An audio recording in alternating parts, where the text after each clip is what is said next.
Ramakrishna Hari.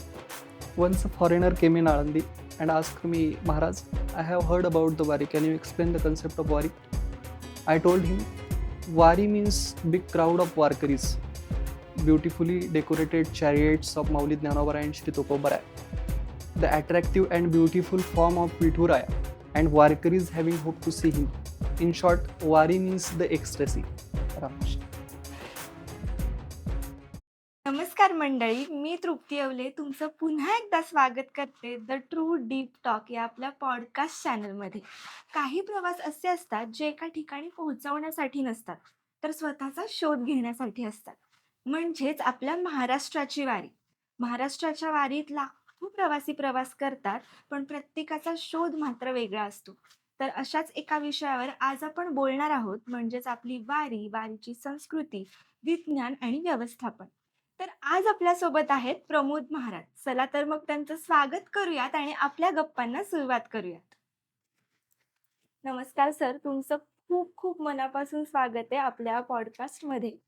तर पहिल्याच प्रश्नाची मी सुरुवात करते तुमच्या वैयक्तिक प्रवासाकडून. जसं मी म्हटलं की काही प्रवास हे आपण निवडलेले नसतात, प्रवासाने आपल्याला निवडलेलं असतं. तर वारी तुम्ही निवडली की वारीने तुम्हाला निवडलं होतं? आपण जर बघायला गेलं तर आपल्या जीवनामध्ये आपण काही गोष्टी स्वतःहून निवडत असतो आणि काही गोष्टी आपल्याला निवडत असतात. जसं आपण निवडतो त्या गोष्टींमध्ये आपलं शिक्षण असेल, व्यवसाय असेल, उद्योगधंदा असेल, नोकरी असेल, या गोष्टी आपण आपल्या व्यक्तिमत्व विकासाकरता किंवा आपल्या प्रवासाकरता आपण निवडत असतो. परंतु वारी ही माझ्या जीवनामध्ये मला घडवण्याकरता आली आणि वारीनेच मला निवडलं असं म्हणणं जास्त सरस ठरेल. त्याचं कारण असं आहे, एकतर आपण सर्वजण या मनुष्य देहाला आलो, म्हणजे माणसाचा देह आपल्याला प्राप्त झाला. हे खऱ्या अर्थानं आपल्याला एक भाग्याचं लक्षण म्हणता येईल. त्यातल्या त्यात तो नरदेह किंवा मनुष्य जन्म आपल्याला भारतात मिळाला. जसं नाथबाबा म्हणतात, भरतखंडे नरदेह प्राप्ती हे तो परमभाग्याची संपत्ती. तो नरदेह आपल्याला भारतात मिळाला, हे आपलं दुसरं भाग्याचं लक्षण आहे. त्यातल्या त्यात तो महाराष्ट्रात मिळाला, जिथं आपल्याला ज्ञानोबारायण तुकोबारायांसारखे संत आपल्याला मार्गदर्शन करण्याकरता आहेत. जीवनाच्या प्रवासात मार्गदर्शन करण्याकरता त्यांचे अभंग आहेत, ओव्या आहेत, आर्या आहेत आणि छत्रपती शिवाजी महाराजांसारखे राजे या महाराष्ट्रात होऊन गेले. म्हणून खऱ्या अर्थानं महाराष्ट्रात जन्म मिळाला, हे आपलं तिसरं भाग्य आहे. त्यातल्या त्यात मला याहून अधिक भाग्यवान समजतो. त्याचं कारण असं आहे, की एक वारकरी संप्रदायाचे संस्कार असणाऱ्या घरामध्ये माझा जन्म झाला आणि माझ्यावर बालपणापासून वारकरी संप्रदायाचे संस्कार झाले. त्यामुळं हे खऱ्या अर्थानं चौथं भाग्याचं लक्षण आहे आणि त्यातल्या त्यात वारकरी संप्रदायाचे संस्कार झाल्यामुळं मी आपसुकच या वारकरी परंपरेकडं किंवा वारीकडं ओढला गेलो. मी स्वतःहून वारी निवडली असं म्हणण्यात माझा अहंकार ठरेल बरं का ते. कारण ज्ञानोबाराय तुकोबारायांना निवडणारा मी एक साधा पामर आहे. त्यांना निवडणारा मी कोण आहे? त्यांनीच मला त्यांच्या प्रवासाकरता, वारीच्या प्रवासाकरता निवडलं, हे म्हणणं जास्त सरस ठरेल. ज्ञानोबाराय तुकोबारायांची कृपा झाली म्हणून आज इथपर्यंत मी येऊन पोहोचलोय किंवा वारीचा प्रवास मी हा अखंड चालू ठेवतोय. ज्ञानोबाराय तुकोबारायांची कृपा झाली म्हणून कदाचित वारी माझ्या जीवनात आली आणि हा व्यक्तिमत्वात झालेला बदल तुमच्या समोर दिसतोय. आज हजारो लोकांपर्यंत तुम्ही वारकरी संप्रदायाचे विचार घेऊन पोहोचत आहात. पण वारी करण्या अगोदर तुमचे अनुभव काय होते आणि अजून कोणते तुमच्या व्यक्तिमत्वात बदल घडत गेले? वारी करण्या अगोदरचा प्रमोद कसा होता हे जर सांगायचं ठरलं, तर फारसा काही बदल व्यावहारिक जीवनात दिसत नाही. परंतु आध्यात्मिक जीवनात जो बदल म्हणतो, जसं पहिलीतला मुलगा दुसरीत जातो, दुसरीतला मुलगा तिसरीत जातो, तसं आपण ज्यावेळेस वारीत सुरुवातीलाच येतो, त्यावेळेला आपण एकदम पहिलीच्या वर्गातल्या मुलाची जेवढी बुद्धिमत्ता असते, वारीबद्दल तेवढीच समज आपल्याला असते. परंतु जसं-जसं मी उत्तीर्ण होत एक वर्ग पुढं जात गेलो, वारीबद्दल अजून माहिती मला मिळत गेली. वारीबद्दल अजून जाण माझ्या मनामध्ये त्या ठिकाणी निर्माण झाली. त्यावेळेला एक सांगायला फार मला आवडेल, की आध्यात्मिक प्रवासात मिळणारा जो आनंद आहे, तो फार विलक्षण असा आनंद आहे. म्हणून मागच्या जन्मामध्ये म्हणजे पूर्वीच्या जन्मामध्ये म्हणत नाही, परंतु वारीला येण्याच्या अगोदर जो माझा जन्म होता, म्हणजे वारीला येण्याच्या अगोदर जे जीवन होतं, त्यात आजचे तरुण ज्या वाटेवर आपल्याला जाताना दिसतात, की व्यसन आहे, वासना आहे किंवा अनेक जे वेगवेगळ्या मार्गाला जाताना आपल्याला दिसतात. कदाचित त्याच मार्गावर मी गेलो असतो. परंतु वारीने तिच्या प्रवासासाठी मला निवडलं आणि माझं जीवन पूर्णपणे बदलून गेलं. वारी ही आपल्याकरता एक जीवनशाळा आहे. तुम्हाला सांगायचं जर ठरलं तर वारीत आपल्याला वेगवेगळे धडे गिरवायला त्या ठिकाणी मिळत असतात. वारीचा अनुभव ज्यांनी घेतला त्यांनाच हे कळू शकतं. म्हणून वारीच्या अगोदरचा प्रमोद हा फार वेगळा होता आणि वारीनंतरचा प्रमोद हा फार वेगळा आहे. आता आम्ही बघतोय किंवा आम्ही असं ऐकलंय, की तुम्ही इंग्रजी कीर्तनाच्या माध्यमातून आजच्या तरुण पिढीसोबत संवाद साधतात. तर या सगळ्याचा तरुण पिढीकडनं कसा रिस्पॉन्स तुम्हाला बघायला मिळतो? आणि या सगळ्यासोबत त्यांनी वारीकडे कुठल्या दृष्टीने पाहायला पाहिजे? बघा, तरुण वर्गाकडे आपण ज्यावेळेला वळतो, त्यावेळेला तरुण वर्ग असेल किंवा आजचा सुशिक्षित तरुण म्हणा, त्या सुशिक्षित तरुणांचं एक ब्रीद आहे. अ, पुरावा असल्याशिवाय ते कुठलीही गोष्ट स्वीकारत नाही. पुरावा असल्याशिवाय कुठल्याही गोष्टीवर ते विश्वासही ठेवत नाही. आणि तुम्ही जर कुठल्याही सुशिक्षित तरुणाला विचारलं, की तुला वारीबद्दल काय वाटतं? किंवा तुला भजन कीर्तनाबद्दल काय वाटतं? तर बऱ्याच सुशिक्षित तरुणांचं असं म्हणणं आहे, की वारी, भजन, कीर्तन हे सगळं म्हाताऱ्या माणसांनी करायचं असतं. आपल्या सारख्या तरुणांनी जीवन देवाने आपल्याला दिलंय, तर जगून घ्यायचं असतं किंवा देवावरही त्यांचा विश्वास नसतो. मग पुराव्याशिवाय जर कुठलीही गोष्ट तुम्ही स्वीकारत नाही, मला त्यांना एक माझं सांगणं आहे, की आंधळेपणानं कुठलीही गोष्ट तुम्ही स्वीकारत नसाल, तर आंधळेपणानं कुठलीही गोष्ट नाकारू नका.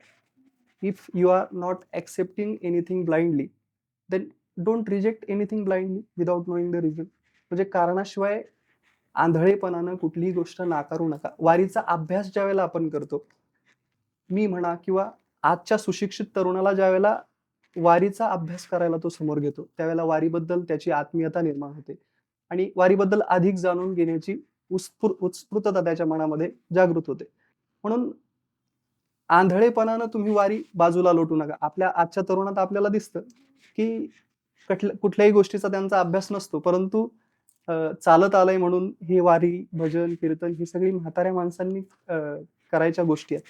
असं म्हणून तरुण बाजूला लोटतात. परंतु त्या तरुणांना माझं एक सांगणं आहे, ज्यावेळेला तुम्ही आपलं म्हणून वारीला जवळ घ्याल, त्यावेळेला वारी सुद्धा तुम्हाला जवळ करेल. वारीकडून आजच्या तरुणांनी 3 गोष्टी शिकल्या पाहिजेत. एक आहे ह्युमॅलिटी. वारीमधनं शिकायच्या 3 गोष्टी. एक आहे ह्युमॅलिटी म्हणजे नम्रता. आजचे तरुण आपण बघतो, की अ, तारुण्याच्या मध्ये न माने कोणासी असं संतांचं वचन आहे, की तरुण हा कुणाचंच ऐकत नसतो. आईचंही ऐकत नाही, बापाचंही ऐकत नाही, मित्रांचंही ऐकत नाही. तो कोणाचंच ऐकत नसतो.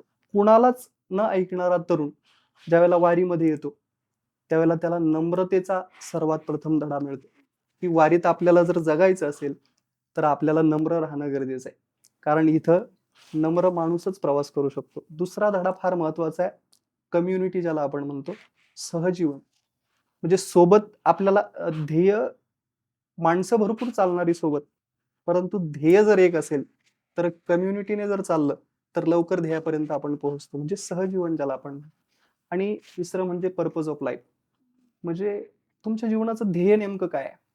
बऱ्याच तरुणांना हेच माहिती नाही आपण आलो कुठून, काय करतोय आणि आपल्याला जायचंय कुठं? जसं शास्त्रात सांगितलेलं आहे, "कोहम कथमिदं जातम को एतर्कास्य विद्यते." कबीर महाराज म्हणतात, "कहाँ से आया, कहाँ जाएगा, खबर करो अपने तन की."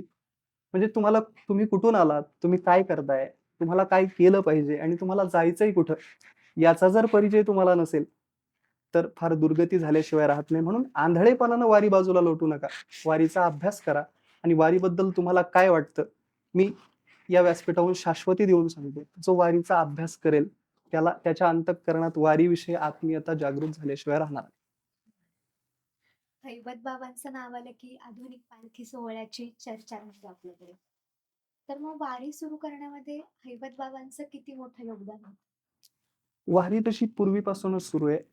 अ, संतांच्या काळापासूनच वारी सुरू आहे. पण हैबत बाबांनी त्या वारीला एक शिस्तबद्ध, संघटित आणि व्यवस्थापन देण्याचं काम केलं. हैबत बाबांनी आज आपण जो पालखीचा क्रम बघतो, दिंड्यांची रचना बघतो, त्यानंतर मानकरी असेल, अश्व असतील, नगारे असतील, शिस्तबद्ध प्रस्थान असेल, त्याच्यानंतर रिंगण असेल, हे सगळे कार्यक्रम 1831 साली हैबत बाबांनी जे नियम घालून दिलेत, त्याच नियमानं आज पालखी सोहळा मार्गक्रमण करत असतो. त्यांनी त्यावेळेस जो नियम लावून दिलाय, ज्या फडकऱ्यांना जी सेवा दिली, तोच फडकरी त्यांचेच वंशज परंपरागत आलेली सेवा आज तागायत करतात. त्या नियमांमध्ये कुठलाही बदल होत नाही.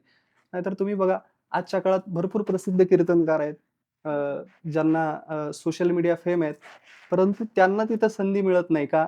असे बऱ्याच जणांनी भांडणं केली असते, की आम्हाला तिथं संधी मिळाली पाहिजे, आम्हाला तिथं संधी मिळाली पाहिजे. परंतु हैबतबाबांनी त्या काळात जे नियम घालून दिलेत, ते आज तागायत पाळले जातात. म्हणून खऱ्या अर्थानं या वारीला भक्तीपलीकडेही व्यवस्थापनाचं काम हैबतबाबांनी केलंय. म्हणून आधुनिक पालखी सोहळ्याची चर्चा ज्यावेळेला होते, त्यावेळेला हैबतबाबांचं नाव आदराने घेतलं जातं. आता खरं या व्यवस्थेबद्दल आपण बोलतोच आहे. तर इतिहासात बरेच साम्राज्य आली आणि गेली, व्यवस्था बदलल्या, तरी सुद्धा अजूनही वारी तितक्याच उत्साहाने आपल्याला साजरा करतो आपण असं म्हणता येईल. मग यामागचं काय रहस्य आहे? कारण आपण खूप गोष्टी येतात आणि जातात, खूप दिवसांनी त्या बंदही होतात, पण वारीचं तसं झालेलं नाही. तर यामागे काय कारण आहे? आपण इतिहासाचा जर आढावा घेतला, तर अनेक साम्राज्य आपल्याला आलेली दिसतात. अनेक काळ लोटलेला दिसतो. भाषा बदलल्या, व्यवस्था बदलल्या, सगळं काही बदललं. पण वारी जशीच्या तशी ज्यावेळेला ज्ञानोबारायांनी सुरू केली, तीच वारी आजतागायत सुरू आहे. त्याचं कारण असं आहे, ज्यावेळेला एखादा विशिष्ट व्यक्ती, एखाद्या विशिष्ट समाजाकरता एखादी गोष्ट निर्माण करतो, त्या व्यक्तीसोबतच, त्या विशिष्ट समाजासोबतच त्या समाजाचा ज्यावेळेला लोप होतो, त्यावेळेला ती गोष्ट सुद्धा लोप पावली जाते. परंतु वारी ही एखाद्या विशिष्ट व्यक्तीने निर्माण केलेली नाही.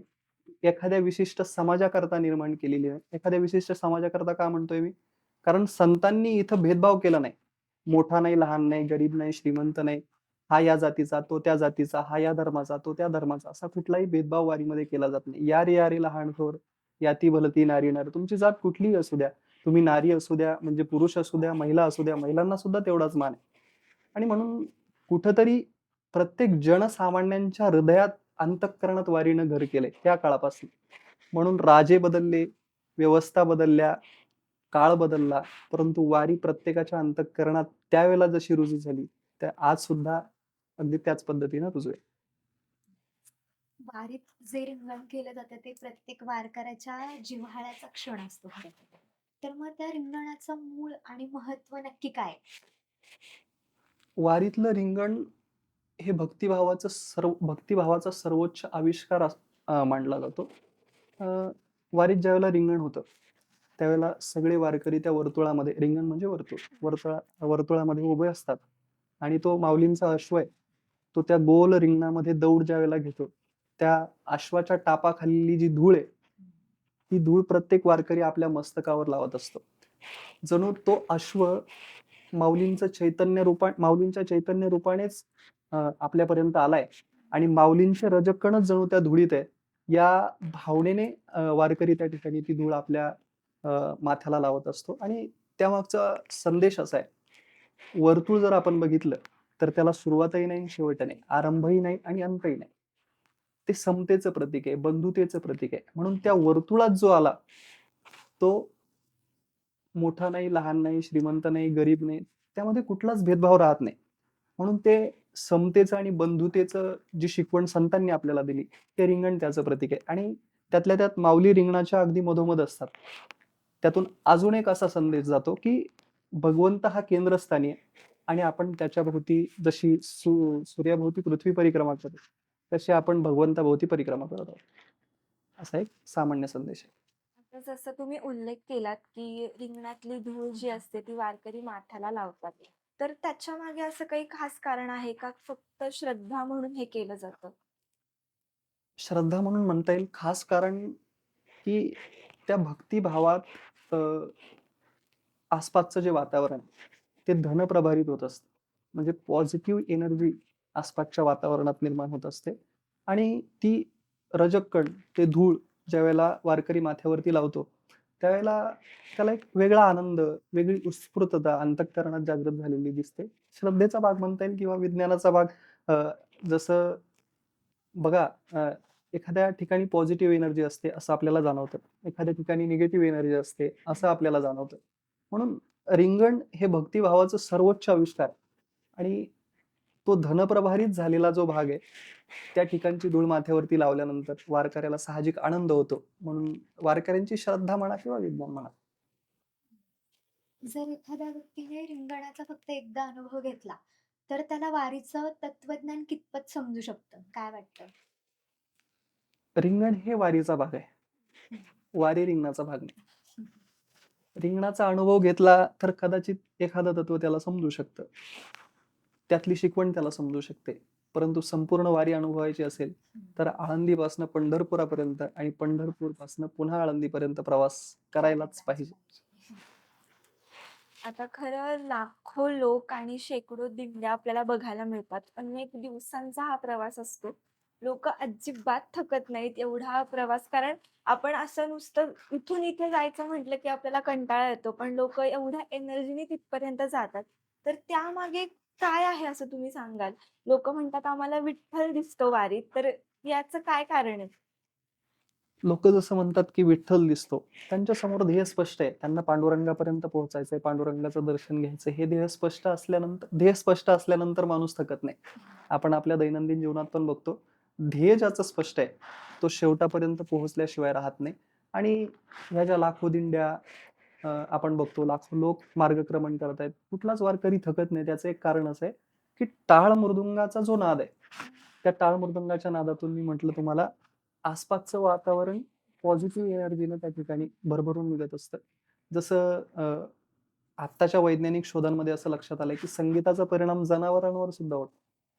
मग वारकरी संगीताचा परिणाम माणसावर का होऊ नये, असा माझा प्रश्न आहे. बरोबर. वारीमध्ये आपण बघतो, की भगवा ध्वज वापरला जातो किंवा जरी पताका असेल, हे सगळं आपल्याला बघायला मिळतं. तर मग यामागे काही सामाजिक संदेश आहे का? की फक्त पारंपरिकदृष्ट्या याकडे बघितलं जातं? आपल्या दृष्टिकोनाचा तो भाग आहे. जसं भगवा ध्वज असेल, जरी पटका असेल, ही प्रतीक आहेत.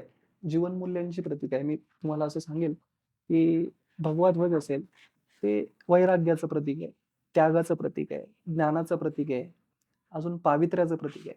वारकरी संसारात राहून सुद्धा भगवंताची आसक्ती ठेवून, म्हणजे संसारावरची आसक्ती सोडून भगवंताला प्राप्त करण्याकरता भगवंतावर आसक्ती ठेवतो. म्हणजे कदाचित तुम्ही शास्त्रामध्ये वाचलं असेल, की देव प्राप्त करण्याकरता काय करावं लागतं? तर सर्वात आधी संसार सोडावा लागतो. पण वारकरी परंपरेत तसं नाही. तुम्ही संसारात राहून सुद्धा परमात्म्याला प्राप्त करू शकता. म्हणून संसाराचा त्याग न करता भगवंताला कसं प्राप्त करता येतं? ते त्यागाचं प्रतीक. संसाराचा त्याग नाही करायचा, परंतु अंतःकरणातनं संसाराविषयी आसक्तीही नाही ठेवायची. या त्यागाचं प्रतीक भगवा ध्वज. आणि जरी पताका जर म्हणाल, तर हे केवळ दिंडीची ओळख नाहीये. हे एक सामूहिकतेचं प्रतीक आहे. संघटनेचं प्रतीक आहे.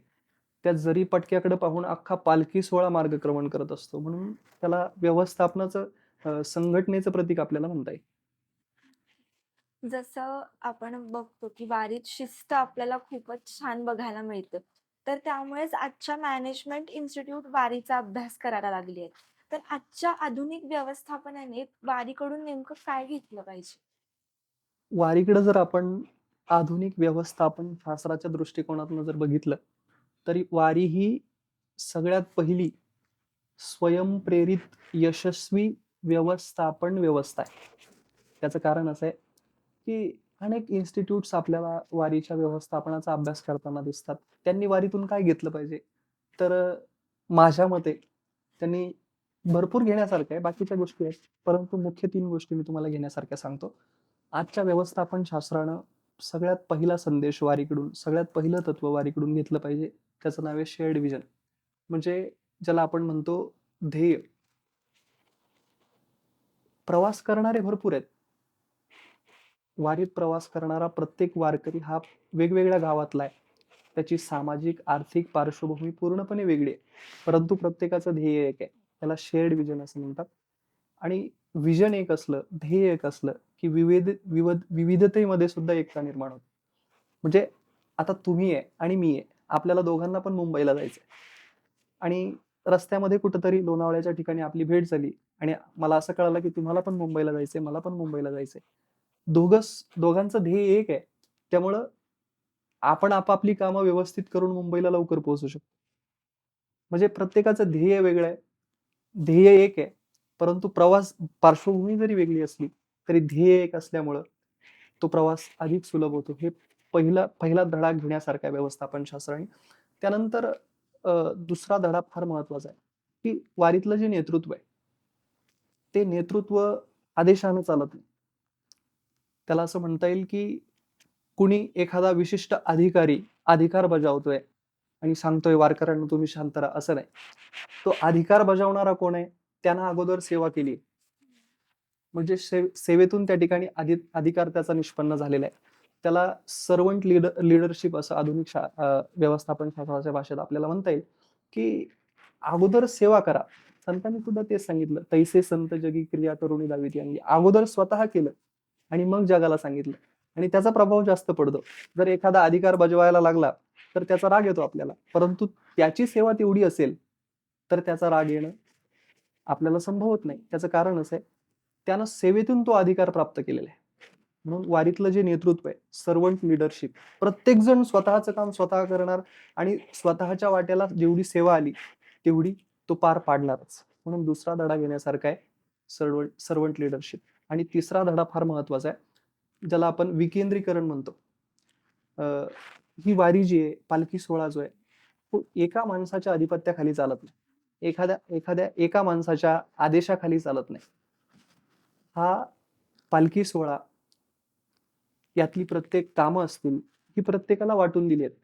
त्याच्या कुवतीनुसार, त्याच्या क्षमतेनुसार प्रत्येकाला वाटून दिली. याला विकेंद्रीकरण असं, डिसेंट्रलायझेशन असं म्हटलेलं आहे आधुनिक व्यवस्थापन शास्त्राच्या भाषेमध्ये.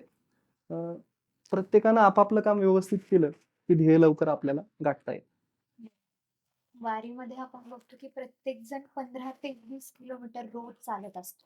अगदी लहान मुलांपासून ते वृद्धांपर्यंत. पण कोणत्याच प्रकारचं कष्ट त्यांच्या चेहऱ्यावर आपल्याला बघायला नाही मिळत. सततची ऊर्जा आणि एनर्जी वेगळ्याच लेवलची आपल्याला बघायला मिळते. तर मग पांडुरंगच त्यांच्याकडनं वारी घडवून घेतोय असं म्हणता येईल. पांडुरंगच त्यांच्याकडनं वारी घडवून घेतोय असंही म्हणता येईल. मी पहिल्या प्रश्नाचं उत्तर ज्याप्रमाणे तुम्हाला दिलं, की वारीत तो आलाय म्हणजे त्याच्यावर पांडुरंगाची कृपा झाली. वारीत तो त्याच्या मर्जीनं आला नाही. काही लोक येतात वारी बघण्याकरता, परंतु पूर्ण वारी करत नाही.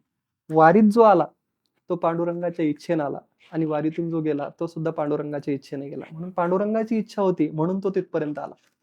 म्हणून पांडुरंगच ह्या सगळ्या गोष्टी त्यांच्याकडनं करून घेतोय. माझ्या ऐकिवातली मी अनुभवलेली गोष्ट अशी आहे, की 95 वर्षाचा वारकरी, पण ज्यावेळेला ज्ञानोबा तुकाराम भजन सुरू होतं, त्यावेळेला 95 वर्षाचा वारकरी त्या मृदंगाच्या तालावर ठेका होता. विचार करा तुम्ही, 95 वर्षाच्या माणसाला आज चालता येत नाही, जागेवरून उठता येत नाही, पण 95 वर्षाचा वारकरी जर टाळ मृदुंगाच्या गजरावर त्या ठिकाणी नाचत असेल तर ऊर्जा कोणाची? पांडुरंगाची. आज आपण वारीत साधा आहार किंवा लवकर उठणं, शिस्तबद्ध दिनचर्या या सगळ्या गोष्टी आपण बघतो. तर या सगळ्या गोष्टींचा संबंध आपण वेलनेस कल्चर सोबत जोडू शकतो का? तसा जोडता येईल. त्याचं कारण असं आहे, आजची जी आधुनिक पिढी आहे ती शारीरिक तंदुरुस्ती, मानसिक संतुलन, भावनिक संतुलन आणि अर्थपूर्ण जीवनशैली यांच्याकडे वाटचाल करणारी आहे. म्हणजे कुठंतरी शरीराला तंदुरुस्ती मिळाली पाहिजे. आज प्रत्येक जण काही ना काही आजारानं त्रस्त आहे. म्हणून शारीरिक तंदुरुस्ती जी आहे, त्याकरता घेतल्या जाणाऱ्या ज्या काळजी आहेत त्याला वेलनेस कल्चर असं म्हटलेलं आहे. आणि त्याकरता करणारे जे प्रयत्न आहेत, करायला लागणारे जे प्रयत्न आहेत त्याला वेलनेस कल्चर असं म्हटलेलं आहे. वारी ही वेलनेस कल्चरचा भाग आहे असं मला म्हणायचं नाही. वारीतूनच वेलनेस कल्चर जन्माला आलाय. त्याचं कारण असं आहे, वारकरी हा तुम्ही बघा, ब्रह्ममुहूर्तावर उठणं, देवाचं नामस्मरण करणं आणि लगेच चालायला सुरुवात करणं, ही सगळी जैविक जी घड्याळाशी सुसंगत अशी दिनचर्या आहे. म्हणजे आजच्या आरोग्यशास्त्रानं जशी दिनचर्या, आयडियल दिनचर्या जशी सांगितली, तशीच दिनचर्या वारकऱ्याची. ब्रह्ममुहूर्तावर उठणं म्हणजे सकाळी पहाटे लवकर उठणं. आरोग्यशास्त्र सांगतं सकाळी लवकर उठलं पाहिजे. भगवंताचं नामस्मरण करणं, त्यातून आपल्याला पॉझिटिव्ह एनर्जी मिळते. त्यानंतर चालणं हा एक व्यायामाचा भाग आहे. आज आपण बघतो शहरामध्ये पोट कमी करण्याकरता लोक धावतात, हे की नाही? हा त्यांच्या वेलनेस कल्चरचा भाग असेल, पण वारकऱ्यांनी हे कितीतरी वर्षापूर्वी वेलनेस कल्चर त्यांच्या आचरणात आणलंय. आणि दुसरा सगळ्यात महत्वाचा भाग वेलनेस कल्चरचा संतुलित आहार. माइंडफुल ईटिंग ज्याला आपण म्हणतो. हा माइंडफुल ईटिंगचा जो भाग आहे, तो वारीत पहिल्यापासून आचरणात आणला गेलेला आहे. त्याचं कारण असं आहे, वारकरी वारीत चालत असताना अगदी साधा, सात्विक आणि संतुलित आहार घेत असतो. अन्न फक्त पोट भरण्याचं साधन नाही, ते चित्त शुद्ध करण्याचं साधन आहे, ही त्यामागची भावना आहे. म्हणून व्यायाम करणं, सकाळी लवकर उठणं, अ, अजून काय असेल, व्यवस्थित अन्न सेवन करणं, सात्विक आहार घेणं, हा सगळा जो वेलनेस कल्चरचा भाग आहे, तो वारीशी आपल्याला जोडता येऊ शकतो. आत्ताच आपण बोललो की 95 वर्षाचे म्हातारे आजोबा सुद्धा टाळ मृदुंगाचा आवाज आला की अगदी नाचायला उठतात. तर मग टाळ मृदुंग असेल, अभंग असेल किंवा मग विठ्ठलाचं नामस्मरण असेल. तर मग या ज्या गोष्टी आपण वारीमध्ये बघतो, तर मग याची जी ऊर्जा असते, ती नेमकी कोणत्या प्रकारची असते? ती ऊर्जा जर शब्दात तुम्हाला सांगायची झाली तर मी कदाचित सांगू शकणार नाही. परंतु 95 वर्षाचा वारकरी टाळ मृदुंगाच्या गजरावर नाचतोय, यावरून तुम्ही अंदाज लावू शकता ती ऊर्जा कशी असते. अगदी आजारी त्रस्त झालेल्या माणसाला सुद्धा बेडवरून उठून भजन करायला लावू शकते, इतकी प्रभावशाली, इतकी शक्तिशाली ती ऊर्जा असते. आजच्या पिढीत मानसिक तणाव, डिप्रेशन, अँक्झायटी अशा सगळ्या गोष्टी आपल्याला खूप जास्त दिसायला लागल्यात आजकाल. तर या सगळ्यामध्ये वारी एक हीलिंग प्रोसेस ठरू शकते का त्यांच्यासाठी? वारीला हिलिंग प्रोसेस म्हणता येईल. त्याचं कारण असं आहे, हिलिंग प्रोसेसमध्ये काय असतं, की जो आजारी आहे, ज्याला अँक्झायटी आहे किंवा मानसिक त्रास आहे, त्याला भावनिक आधार देण्याचं काम हिलिंग प्रोसेस करते. तसंच वारी सुद्धा एक आधार देण्याचं काम करते. त्याचं कारण असं आहे, वारीमध्ये कोणी मोठा नाही, कोणी लहान नाही, श्रीमंत नाही, गरीब नाही. अगदी उद्योगपती, एखादा अधिकारी असेल, एखादा नोकरी करणारा नोकरदार असेल, सगळे जे वारकरी आहेत, ते एकाच दिंडीमध्ये, एकाच रांगेमध्ये चालत असतात आणि प्रत्येकजण एकमेकाला माऊली म्हणून हाक मारत असतो. म्हणजे कदाचित एखाद्याला लोनलीनेस वाटत असेल, एकटेपणा वाटत असेल, तर माऊली म्हणून जी आपुलकीची हाक समोरून येते, त्यानं त्याचा एकटेपणा दूर होऊ शकतो आणि अ, हे जे भजन वारीमध्ये दररोज होतं, त्यानं एन्झायटी दूर होऊ शकते. कारण अभंगामध्ये ती शक्ती आहे, ती ताकद संतांच्या वचनामध्ये आहे. म्हणून एन्झायटी असेल, लोनलीनेस असेल, या सर्वांवरती हीलिंग प्रोसेसचं काम वारी करू शकते, असं माझं मत आहे. बऱ्याच लोकांचं असं मत आहे, की पूर्णपणे हीलिंग प्रोसेसचं काम वारी करू शकत नाही. परंतु माझं स्वतःचं मत असं आहे, की हीलिंग प्रोसेसपेक्षा कदाचित जास्त अ, माणसांना भावनिक बळ देण्याचं, भावनिक आधार देण्याचं काम वारी करू शकते. वारीमध्ये आपण बघतो की वेगवेगळ्या प्रकारच्या सेवा पुरवल्या जातात. जसं की वैद्यकीय सेवा असेल किंवा अन्नदान केलं जातं भरपूर मोठ्या प्रमाणावर. तर सेवा करणं म्हणजेच हा एक भक्तीचा प्रकार आहे असं आपण मानतो खरं. तर मग सेवा करणं आणि भक्ती करणं यांचं नातं तुम्ही कसं सांगाल? त्यांचं नातं जर सांगायचं झालं, तर वारकऱ्याच्या अंतःकरणात जर भक्तीनं जन्म घेतला असेल, तर त्या भक्तीचं दृश्यरूप सेवा म्हणता येईल.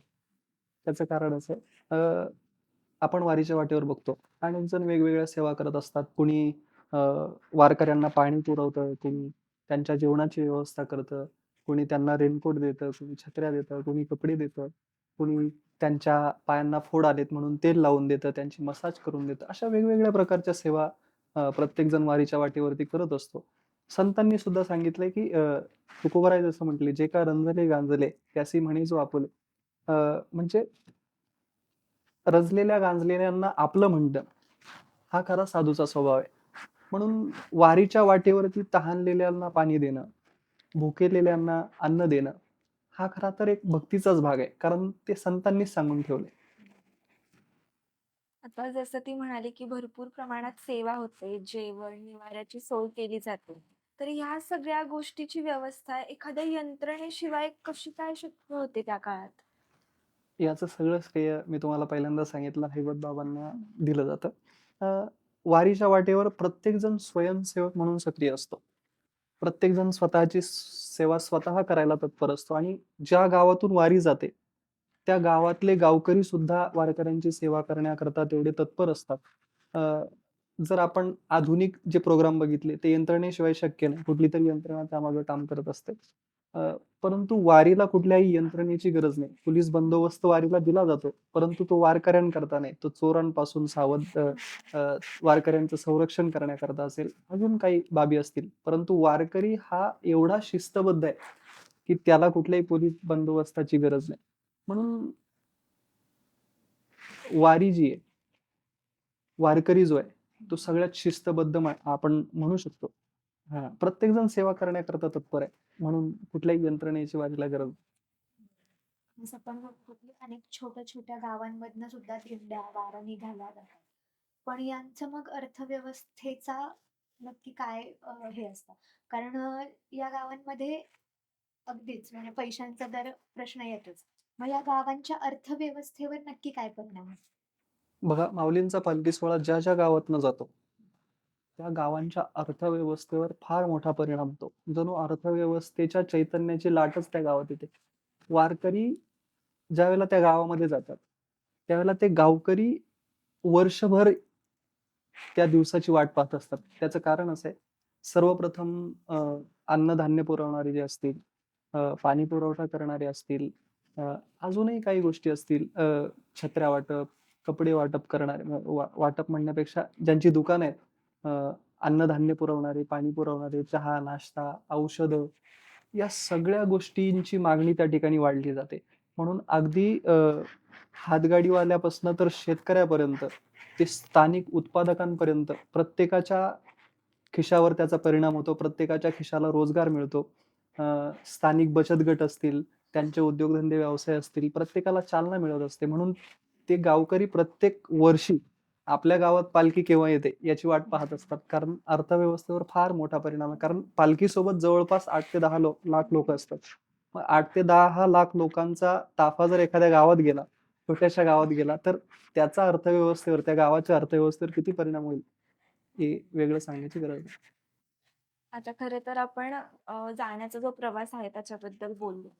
पण बरेचसे वारकरी असं म्हणतात, की परतीच्या वारीतच वेगळं सुख आहे किंवा वेगळा एक अनुभवायला मिळतो. तर त्याच्यामागे काय कारण आहे? कारण बऱ्याच जणांकडून असं ऐकायला मिळालंय, की परतीच्या वारीत खूप सुख आहे. वारी करताना इकडनं प्रत्येकजण वारकरीच वारीला जातो असं नाही. आळंदीहून पंढरपूरला जाताना काही हौशी असतात, काही गवशी असतात, काही नवशी असतात, काही वारी पाहण्याकरता जातात. परंतु खरा जो वारी करणारा वारकरी आहे, तो परतीच्या वारीत आपल्याला दिसतो. म्हणजे परतीच्या वारीला वैराग्याची वारी असं म्हटलेलं आहे. त्याचं कारण, इकडून जी सगळी ऐश्वर्याची वारी आपल्याला जाताना दिसते, ती काही मोजक्या लोकांतूनच तिकडनं येते. म्हणजे इकडून 7-8 लाख लोकं आपल्याला जाताना दिसतात. तिकडून अगदी 5 ते 10,000 लोकं कदाचित शिल्लक राहत असतील. म्हणून वैराग्याची वारी परतीच्या वारीला म्हटलंय. आणि जाण्याच्या दिवसांपेक्षा येण्याच्या दिवसाचा प्रवास कमी असतो. कमी दिवस असतात. अगदी सकाळी 2-3 लाच उठायचं आणि 2-3 लाच प्रवास चालू करायचा आणि मुक्कामही कमी असतात परतीच्या प्रवासामध्ये. म्हणून परतीच्या प्रवासामध्ये जास्त आनंद येतो, असं बऱ्याच जणांचं म्हणणं आहे. खरं तर पंढरपूरला पोहोचल्यानंतर विठ्ठलाचं जेव्हा दर्शन होतं वारकऱ्यांना, तेव्हा त्यांच्या चेहऱ्यावर एक वेगळ्याच प्रकारचं समाधान आपल्याला बघायला मिळतं. पण कुठेतरी विरह पण बघायला मिळतो, की आता आपण विठ्ठलाला भेटलो आहोत. पण आता परतीचा पण प्रवास सुरू होणार आहे. तर मग हा विरह जास्त असतो, की समाधान जास्त असतं? विरह म्हणता येईल. पंढरपूरच्या पांडुरंगाला भेटल्यानंतर पुन्हा आपापल्या गावी जाण्याकरता प्रत्येक वारकरी निघतो, त्यावेळेला थोडं दुःख होतं. परंतु दुःखापेक्षा समाधान जास्त आहे. त्याचं कारण असं आहे, ज्यावेळेला पंढरपूरच्या पांडुरंगाचं ते गोजिरं, सगुण असणारं रूप ज्यावेळेला वारकरी बघतो आणि वारकरी त्या पांडुरंगाचं दर्शन घेतो, त्यावेळेला पाहता समचरणाची शोभा, अवघा जगी विठ्ठल उभा. म्हणजे ते चरण पाहिल्यानंतर फक्त पांडुरंग त्या चरणांमध्ये, त्या मूर्तीमध्ये, असा त्याचा बोध शिल्लक राहत नाही. या जगामध्ये सगळीकडे विठ्ठल भरलेला आहे. अशा बोधावर तो आरूढ होतो आणि प्रत्येकाच्या जो भेटतो, जे भेटे ते मानिजे भगवंत, असं ज्ञानोबा म्हणतात, की प्रत्येकजण भेटतो, त्याला तो पांडुरंग समजतो. म्हणून विरहापेक्षा समाधान जास्त आहे. पांडुरंग पाहिला की सगळ्या जगात विठ्ठल दिसायला लागतो. नक्कीच. आता पॉडकास्टच्या शेवटाला आलोच आहोत आणि इतकं सुंदर तुम्ही वारीचं वर्णन केल्यानंतर एक शेवटचा प्रश्न असा, की 100 वर्षानंतरची वारी तुम्हाला काय वाटतं कशी असेल? हा प्रश्न जरी भविष्याचा असला तरी याचं उत्तर इतिहासात आहे असं मला वाटतं. कारण 700-800 वर्षापासून ज्ञानोबांच्या काळापासून वारी चालली आहे. परंतु किती साम्राज्य आली, किती काळ बदलला, किती व्यवस्था बदलल्या, तरी वारीवर कुठलाही परिणाम झाला नाही. वारीचा केंद्रबिंदू पांडुरंग होता, पांडुरंग आहे आणि पांडुरंगच राहणार. कदाचित भविष्यामध्ये अशा काही व्यवस्था आपल्याला बघायला मिळतील, जेणेकरून वारकऱ्यांची वारी सोपी होईल. आर्टिफिशियल इंटेलिजन्स आपण ज्याला म्हणतो, त्याचा वापर जास्त वाढू शकतो. त्यानंतर आधुनिक तंत्रज्ञान स्नेही वारी ज्याला आपण म्हणतो, तशी वारी आपल्याला बघायला मिळू शकते. पर्यावरणपूरक वारी, अजून सजगता त्यामध्ये वारकरी बाळगू शकतो. अनेक तंत्रज्ञान विकसित होतील.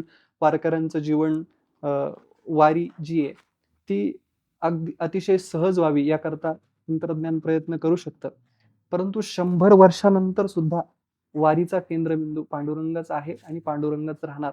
आणि आज जसं अ, अनेक इन्स्टिट्यूट्स, व्यवस्थापन शास्त्राचे विद्यार्थी वारीच्या व्यवस्थापनाचा अभ्यास करायला येतात. कदाचित अ, पुढच्या काही काळामध्ये 100 वर्षामध्ये तुम्ही जसं म्हणालात, तसं अनेक इन्स्टिट्यूट्स, विद्यापीठं वारीचा अभ्यास करायला येतील, वारी करायला येतील आणि आज जशी आळंदी, देहूतून आणि महाराष्ट्रातून सगळ्या ठिकाणाहून वारी निघते. आता तुम्ही यावर्षी न्यूज ऐकली असेल, की यावर्षी लंडनहून वारी येते. म्हणजे लंडनहून जी वारी येतीये, ती हळू-हळू प्रत्येक देशातून निघायला लागेल आणि या जगाच्या पाठीवर जेवढे काही देश आहेत, 192 मला वाटतं आहेत. त्या प्रत्येक देशातून वारी पंढरपूरच्या दिशेनं आगामी 100 वर्षात रवाना होईल. हे माझं म्हणणं नाहीये. प्रज्ञाचक्षू ज्ञानेश कन्या गुलाबराव महाराज आहेत. गुलाबराव महाराजांचं असं म्हणणं आहे, की मी कुठल्याही संप्रदायाचा अनुग्रहित नाही. परंतु वारकरी जो धर्म आहे, भागवत धर्म जो आहे, तो मला विश्वधर्म होण्याच्या लायकीचा वाटतो.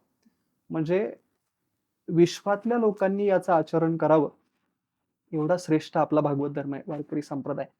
म्हणून कदाचित भविष्याच्या ओढीमध्ये अनेक बाहेर ज्या आपल्याला प्रॉब्लेम्स दिसतायत, त्या प्रॉब्लेम्सची समाधानं शोधता-शोधता बाहेरच्या देशातली लोकं सुद्धा वारकरी संप्रदायाकडे वळून पाहतील, वारकरी संप्रदायाचं तत्वज्ञान स्वीकारतील आणि वारी करायला त्यांच्या देशातनं पंढरपुरापर्यंत येतील, असा माझा विश्वास आहे. आजच्या या सुंदर वारीच्या वर्णनानंतर आम्हाला एक वेगळाच दृष्टिकोन मिळाला वारीकडे बघण्याचा आणि तोच आमच्या प्रेक्षकांनाही मिळेल अशी मला खात्री आहे. तुमचे खूप खूप मनापासून आभार तुम्ही इथे आल्याबद्दल. धन्यवाद.